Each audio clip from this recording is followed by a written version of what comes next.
Ma'am, congratulations and to your Thank group you, sir. for having this sustained innovation. Ma'am, by the way, I will not dwell on the results. It has been clearly presented by Dr. Roel. So I'm on with your output. I mean the book. Yes, sir. You come up with 15 books. Okay, ma'am. Ma'am, ang level 1, klaro, book 1. Ang level 2, klaro, book 2. Ang level 3, klaro, book 3. But on level 4-11, it refers to book 4 and 11. Ano ni ma'am pag-interpret namon, ma'am? Gin-merge ang book 4 to 11? Inang, ano na, sir, isa-isa gina, sir. May book 5, may book 6, may book 7, Okay. 8, 9, So may 10, I suggest, ma'am, nga dapat, ma'am, iamumugin na siya, ma'am. Kaya para maklaro sa amon, ma'am. Kaya let's say, for example, okay. in level 4-11, 4 to 11, I mean, book 4 to 11, ang imuhambal, ma'am, learner starts to read word family books. So in short, sa level 5, 6, 7, 8, until 11, dira lang po sila gyapon. Inang lain-lain na, sir. That is why, ma'am, dapat i-separate mo gid siya, ma'am, ang level 4, level 5, Okay, level sir. 6, level 7, hasta sa 11, ma'am, para makita, ma'am, ang ila progress nga as the book, I mean, kung nagataas ang aton nga level, naga-higher ang book nga ginahatag ta sa ila. Yes, So, sir. something like that. Di ba, Yes, ma'am? sir. At the same time, ma'am, I am very much particular with the book. We are now promoting inclusive education. And this is applicable for students.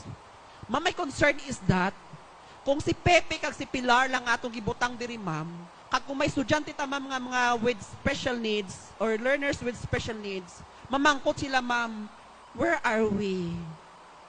So, in short, ma'am, gahatag ko sa imo, ma'am, sang idea that you need to somehow incorporate nga mangin inclusive ang aton nga mga books or learning materials.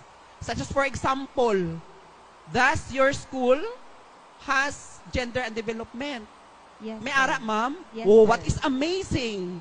Tidi na di, ma'am, ang mga third sex or something like that. Or Okay. basta, ma'am, gitagaan ta lang kami mga sang idea nga dapat sa pag-come up naton sa mga learning materials, dapat i-consider tatanan ng aspect nga way takwaan sang lusot.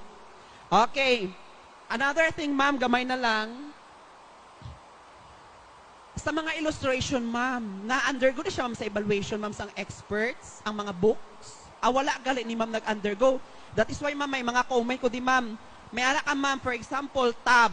Daso na ang picture ya, tablet. May word gid man, ma'am, nga tab. Or tablet gina siya. Tablet, yun, sir. No, something like that. So it creates confusion now to the learners. Nga pagkakita nila sang tablet, wala man the answer. Ay tab ang choices. But it is actually a tablet. Okay? So mga ano lang na siya, mga point of clarification. Such as for example, dab. Dahil nang ipakita nga picture, wala man naga-convey sang dab. Bob. Pero friends nga nag-aakbayanay, ang Bob na sang term, ma'am? Or hindi? So that means there is a mismatching of the term used and the picture. So it will create confusion now to the learners kung anong bot sing ganon sinasang Bob, dab, tab, job, kag nab.